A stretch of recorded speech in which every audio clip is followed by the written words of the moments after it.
What's up, guys? Welcome to your 102nd Android tutorial for the new Boston. We're going to learn more about the async task and what methods it can use and when they get called for the most part. So first, before we get too confused, let's kind of move these brackets down. You guys want to have two brackets here, and then we're going to set up some more methods again within this load some stuff class. Now let's just kind of go in order how it's going to read it and which methods are going to get called when we use that execute. Again, here's where most of the meat is for this class, where we load the data and return something. But we also want to be able to receive it, whatever it's returning, and kind of maybe want to set up some variables. So the first thing that we're going to do is we're going to say protected protected void on pre-execute. And again, we can refer to whatever is being passed in, like a string, f, something like that. And within this method, we can, this is going to get called first for the most part. So we can set up some variables if we want.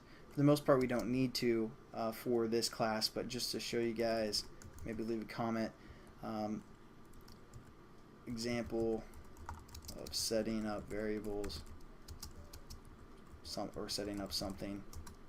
And we get that f, or that string, and we can just set that equal to whatever, and there we go. This won't really do anything for the most part, so it doesn't really matter.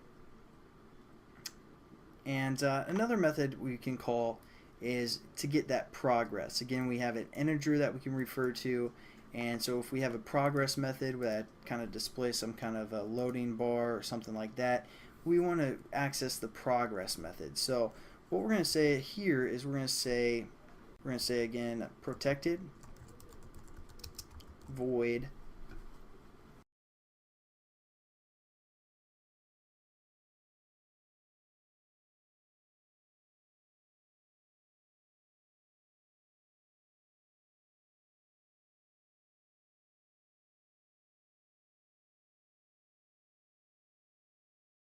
on progress update, and it's going to take an integer, and we're going to call this integer array. I'm sorry. And we've worked with arrays before, you know, it's like that, but when we call them in or pass them in, you just want to say dot dot dot, and that's basically the same thing as an array for the most part. We're going to set this integer array equal to like progress or something like that is the name. And then again, we can, I don't know if I'm going to go through a progress bar or not. I might. If I do, it'll probably be the next tutorial.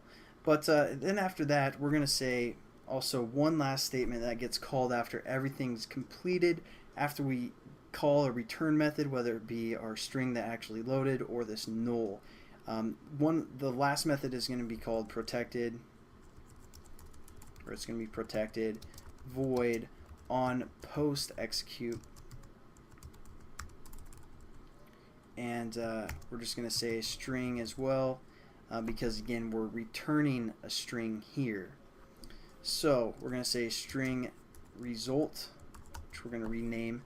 Again, basically we're either going to get a return null, or if everything worked right, we're going to return that string that we loaded called collected.